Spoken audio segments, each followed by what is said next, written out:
Senhor esteja convosco. Ele está no meio de nós. Proclamação do Evangelho de Jesus Cristo, segundo Mateus. Glória a vós, Senhor. Naquele tempo, entrando em um barco, Jesus atravessou para a outra margem do lago e foi para a sua cidade. Apresentaram-lhe então um paralítico deitado numa cama. Vendo a fé que eles tinham, Jesus disse ao paralítico: coragem, filho, os teus pecados estão perdoados.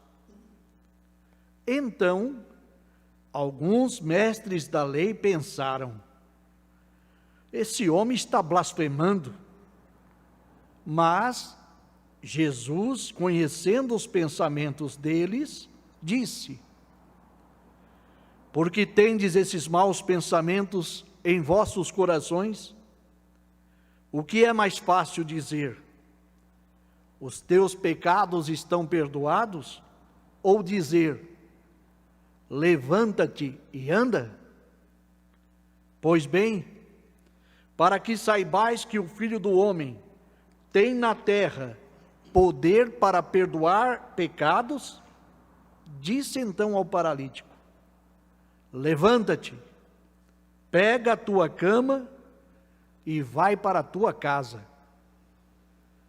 O paralítico então se levantou e foi para a sua casa. Vendo isso, a multidão ficou com medo e glorificou a Deus por ter dado tal poder aos homens. Palavra da salvação. Glória a vós, Glória a Senhor. vós, Senhor.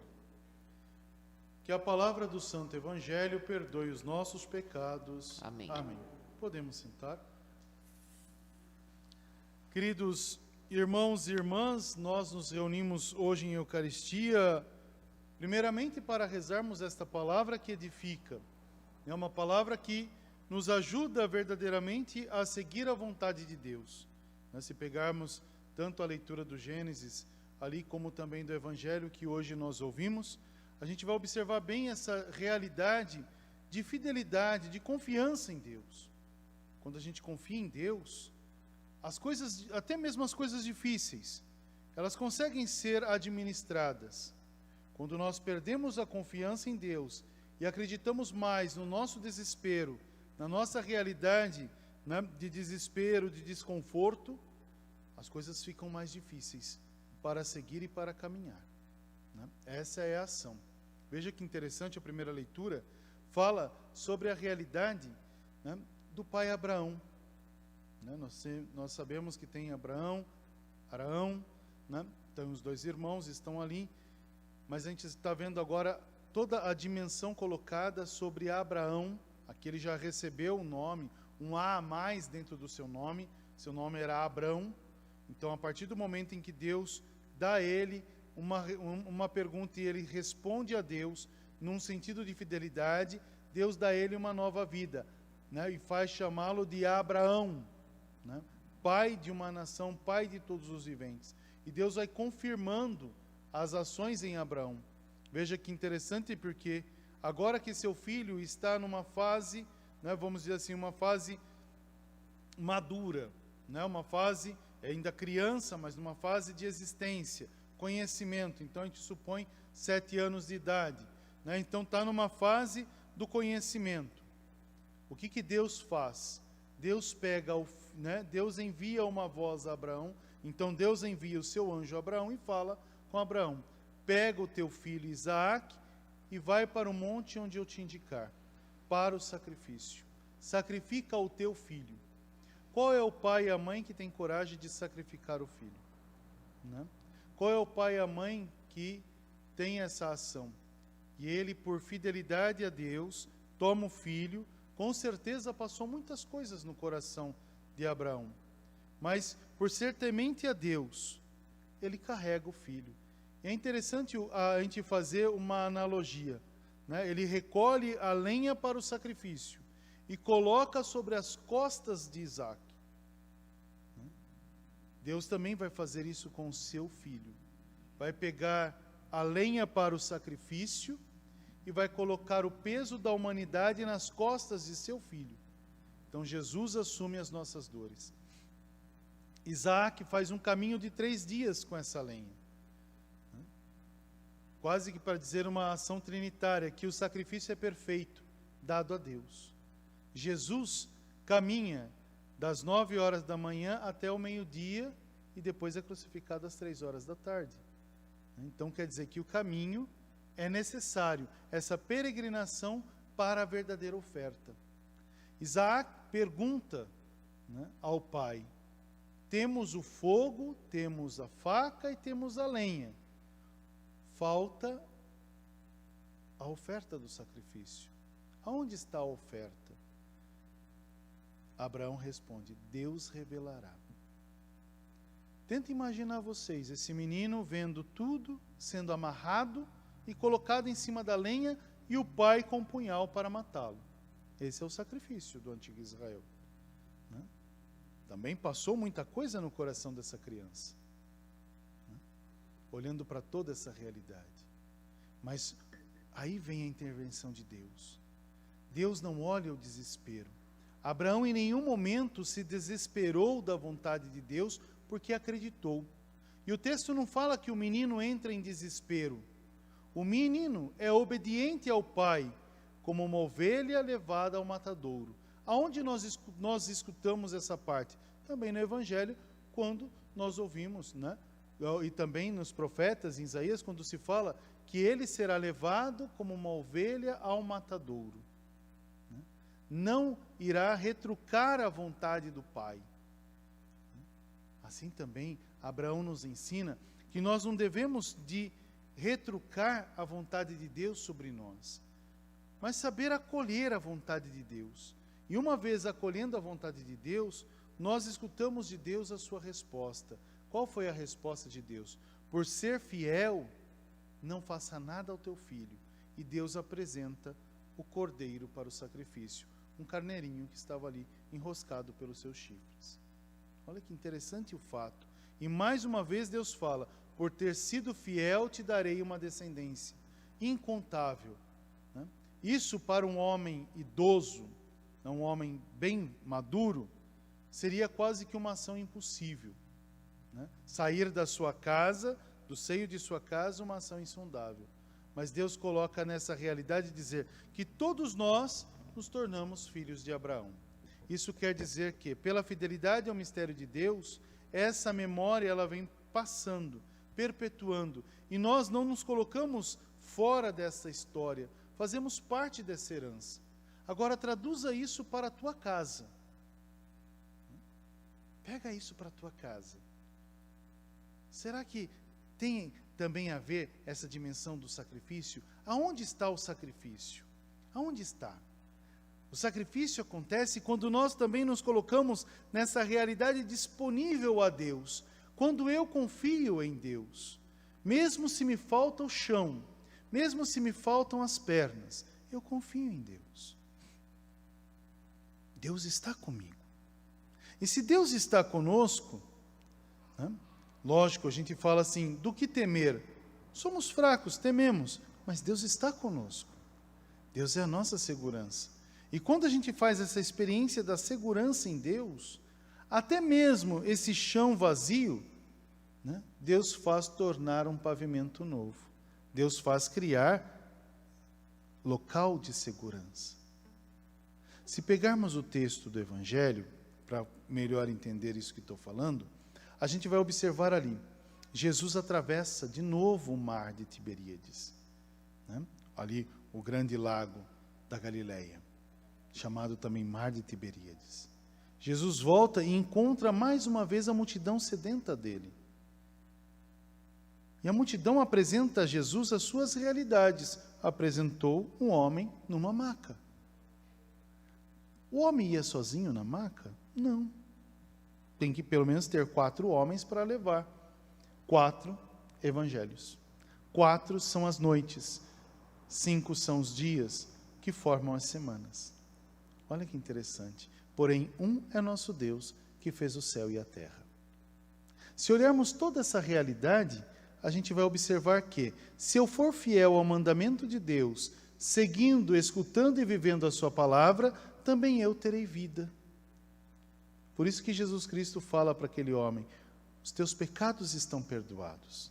Quer dizer que para ter vida, eu não posso trazer comigo manchas de enfermidades. Por isso que Jesus purifica, o homem levanta. A comunidade que vive à sombra da morte sempre evoca a morte sobre a comunidade, o que nós ouvimos sempre no perpassar das leituras. Agora, olhando para essa realidade de uma comunidade que evoca a morte sobre aquele que foi curado, Jesus Cristo o que faz? O que é mais fácil? Para que vocês entendam que eu sou o Senhor também desta realidade, pega a tua realidade e anda, volta para a tua casa. Mas essa realidade não será mais a tua muleta, né? Será simplesmente um instrumento, porque aquele que está sadio não precisa mais das suas muletas. Olha que ação interessante. Então, por isso que o homem pega a maca, coloca nos ombros e anda, porque a fé o salvou. Assim também Deus faz conosco, faz comigo e faz contigo. Às vezes nós chegamos ao templo, à igreja, nós vamos até Deus com as nossas realidades de dores. E elas estão presentes. O Senhor primeiro nos acolhe, nos coloca na sua palavra, nos ensina a confiar, e nos ensinando a confiar, purifica, sinal de batismo, então purifica, perdão dos pecados, e nos dá a certeza de uma vida nova. Então a gente tem que ter essa certeza de vida nova, né, dentro da gente. Aquela mesma certeza que teve Abraão. Abraão não duvidou que Deus é misericordioso. Abraão não questionou Deus porque ia sacrificar Isaac. Abraão foi obediente ao Senhor, porque era um homem da palavra de Deus, que vivia a experiência com Deus, porque Deus, que era palavra, falava a ele também. Deus também fala ao nosso coração e nos dá força para caminhar. Hoje nós rezamos o 7º dia de nosso irmão. Rezar o 7º dia é rezar também essa confiança em Deus. Se fôssemos presos à realidade da morte, diríamos que estamos rezando o 7º dia da morte. Mas não é o 7º dia da morte, porque a morte foi vencida. Nosso irmão enfrentou a realidade da dor da morte, porém não ficou preso na morte, porque Deus assim está com ele. Vocês repararam o tempo verbal que eu usei? Não é Deus estava com ele, Deus está com ele. Porque Deus não abandona a quem ele ama. Deus também está conosco, está com a sua casa. Deus não abandona. Nós, muitas das vezes, nos afastamos da sua presença, mas Deus jamais se afasta daquele que ele o ama. Essa é a parte importante. Então, quando nós rezamos José Pantaleão, nós não rezamos alguém que está morto. Fisicamente, o seu corpo está, mas gloriosamente vivo na presença de Deus. Porque quando somos abarcados pela realidade da morte, nós somos chamados a fazer uma oferta. Deixamos o corpo físico e assumimos o corpo glorioso. O que é corruptível, físico, fica. O que é glorioso, permanece. Nosso irmão é glorificado em Deus. Olha que ação importante. Né? Talvez a gente até possa dizer para o Senhor, mas eu não queria que fosse assim. Deus sabe todas as coisas. Deus conhece todas as coisas. E Deus nos dá a certeza do seu mistério de amor. Todos nós temos um início, Deus. Viemos de Deus. Um meio, vivemos para Deus. E um fim, voltamos para Deus. É a hora de nosso irmão. Quando celebramos o 7º dia, rezamos então, não o 7º dia de morte, mas rezamos a plenitude desse mistério que Deus realizou em meio a nós. Nosso irmão veio de Deus a nós pelo amor de sua casa. Venceu as várias mortes da sua existência. E a primeira morte vencida foi no batismo, onde se torna filho de Deus. E agora, na morte em Cristo, entra na vida e descansa em paz. Que nós possamos dizer: Senhor, verdadeiramente o Senhor permaneceu conosco e permaneceu com nosso irmão. Por isso foi transportado no ombro do próprio bom pastor e merece a alegria eterna. Que ele descanse em paz no paraíso. E que nós, que aqui ficamos, e por que ficamos? Essa é a pergunta. Por que ficamos?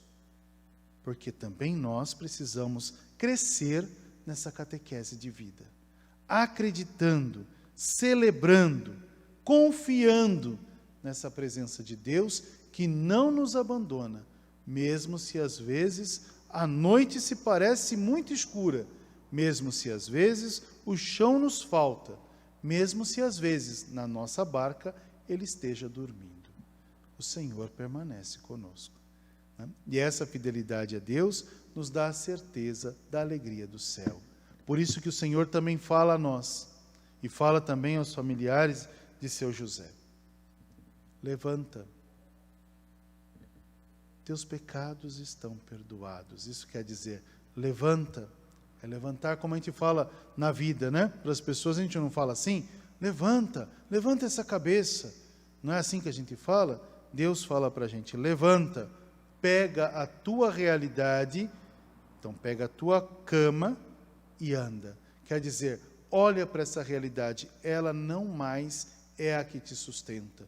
Você pode ir adiante. Você tem fé. E a tua fé te salvou. Então que lá no céu, nosso irmão possa glorificar a Deus também por nós, né? Louvando a Deus e agradecendo a sua família, agradecendo todo esse tempo que esteve em meio a nós, mas que ele possa ser a nossa melhor oferta para o céu. Como uma mãe que sofre as dores de um parto, mas se alegra com a luz daquele que está, por isso dar a luz, não é assim que a gente aprende? A mãe foi dar a luz, quer dizer, dar vida, e a vida supera a dor do parto, supera a agonia do parto, porque a vida é maior, a alegria é maior, assim também tem que ser a nossa alegria em Deus, né? Houve-se um parto, mas muito maior é a vida que se resplende, né? É resplandecente diante de Deus. Que o nosso irmão descanse em paz e que todos os outros nossos irmãos que celebramos deem a eles a verdadeira graça da luz perpétua. Louvado seja o nosso Senhor Jesus Cristo. Para sempre seja louvado.